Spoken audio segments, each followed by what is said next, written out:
Hola, bienvenidos a una nueva presentación. En esta oportunidad hablaremos de la introducción a la anatomía. Hablaremos de segmentos anatómicos, posición anatómica, planos, términos de posición, movimiento y planos de disección. Empezando, hablaremos que el cuerpo humano va a tener segmentos para los cuales van a ser divididos para un estudio más fácil de la anatomía. Un primer segmento es el segmento de la cabeza, luego seguido del cuello, vámonos a las extremidades, miembro superior, tórax, abdomen, pelvis y miembros inferiores. Y no olvidar lo que está dentro de la cabeza, que es el sistema nervioso, o sea, anatomía, neuroanatomía. Luego vamos a entender lo que es la posición anatómica. Esta posición es la estándar en la cual los estudios anatómicos se han realizado.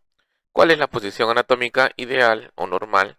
Es cuando el paciente o la persona a estudiar se encuentra de pie, va a ser que está mirando al frente, miembros superiores extendidos y pegados al tórax, las palmas hacia adelante, los talones juntos y la punta de los pies hacia adelante.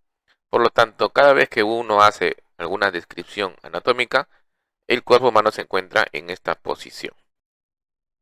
Con respecto a los planos anatómicos, son los diferentes cortes con los cuales nosotros vamos a poder identificar las estructuras anatómicas. Tenemos el plano sagital, el plano horizontal y el plano frontal.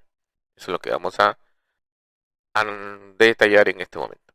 Los planos anatómicos vamos a tener que existe medio sagital, parasagital, horizontal o también llamado transversal y el coronal que también se conoce como vértigo frontal.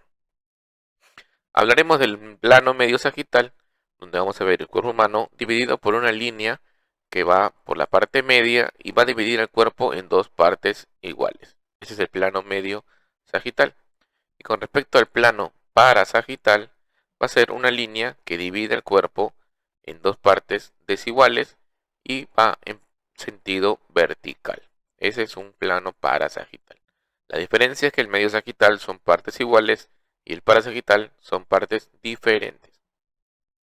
Con respecto al plano horizontal, tenemos que también se conoce como un plano transversal y ya no es una línea vertical, sino es una línea horizontal. Por lo tanto, va a dividir el cuerpo en una porción superior y en una porción inferior.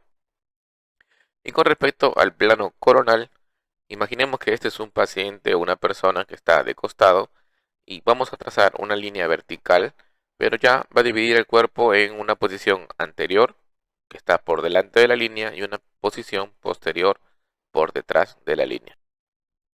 Entonces, para practicar, acá tenemos diferentes cortes anatómicos. Este corte lo está dividiendo en adelante y posterior, es un corte coronal. Este corte es un corte transversal, por lo tanto va a haber una parte superior y una parte inferior.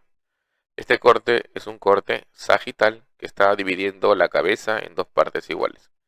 Un corte coronal que divide la cabeza en anterior y posterior y un corte transversal que divide a la cabeza en superior e inferior.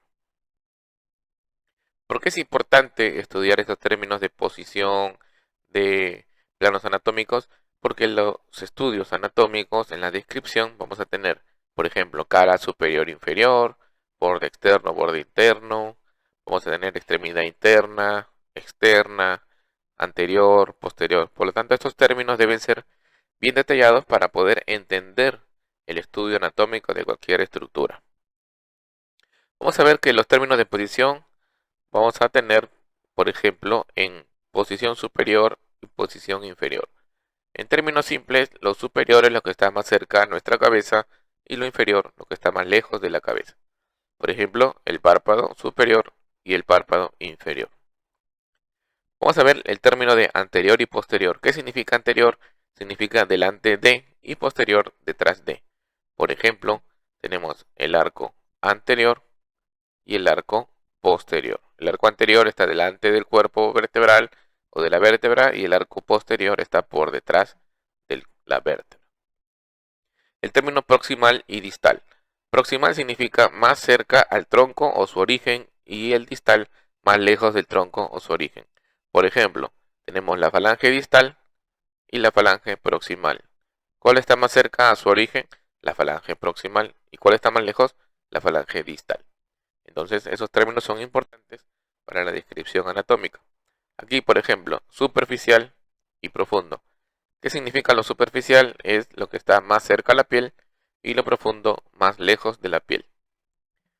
Aquí tenemos el término interno y externo, también llamado medial o lateral. Lo interno significa lo que está más cerca a la línea media o plano medio y lo externo lo que está más lejos de la línea media.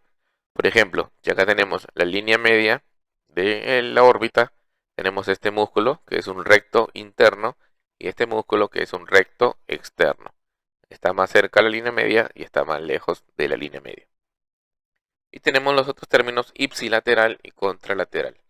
Ipsilateral significa del mismo lado y contralateral del lado contrario. Por ejemplo, tenemos una lesión craneal o cerebral izquierda y se presenta en el lado derecho, es una lesión contralateral. En cambio, tenemos una lesión en el lado derecho y tenemos una expresión en el mismo lado, se llama ipsilateral. Entonces, también tenemos los términos de movimiento. Por ejemplo, tenemos el movimiento de flexión y extensión, donde cuando uno hace flexión, lo que hace es reducir el ángulo de una articulación y la extensión es ampliarlo.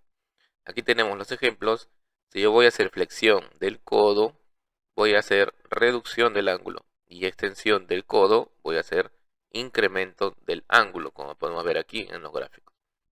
Otra cosa que ocurre es en el tobillo. Por ejemplo, la dorsiflexión es reducir el ángulo del tobillo y la plantar flexión o la flexo extensión plantar es aumentar el ángulo del tobillo. Tenemos otro término que es aducción y abducción, donde aducción es acercar una parte del cuerpo al plano medio y abducción es separarlo. Por ejemplo, si yo acerco mi extremidad inferior hacia la línea media, es aducción y cuando lo separo es abducción. Bien, entonces seguimos con los movimientos. Tenemos rotación interna, rotación externa. Por ejemplo, si yo giro mi pierna hacia adentro, es una rotación interna. Y si yo lo giro hacia afuera, es una rotación externa. Con respecto al movimiento de supinación y pronación, básicamente es cuando muestro la palma de la mano, estoy en supinación, y cuando la escondo, la mando hacia abajo o hacia atrás, es pronación. También ocurre estos movimientos con la planta del pie. Por ejemplo, si la planta del pie la alejo de la línea media, se conoce como eversión, como lo vemos aquí, hacia afuera. Y si dirijo la planta del pie hacia adentro, se conoce como inversión. Y por último, hablaremos de los planos de disección que se realizan en anatomía. Primero, el más superficial, que como vamos a conocer, es la piel. Luego de la piel tenemos el tejido celular subcutáneo, seguido de una membrana aponeurótica. Recuerden que de la abajo de la aponeurosis tenemos el músculo y posteriormente al hueso. Entonces, este músculo va a estar unido a los huesos mediante tendones. Eso no se olvida. Por lo tanto, cuando hacemos la disección de los miembros superiores e inferiores, estas son las capas que vamos a disecar. Por lo tanto, con esto estamos concluyendo este tema de introducción a la anatomía. Espero les haya gustado, les haya sido de utilidad y pronto seguiremos subiendo videos de anatomía. Eso ha sido todo. Gracias.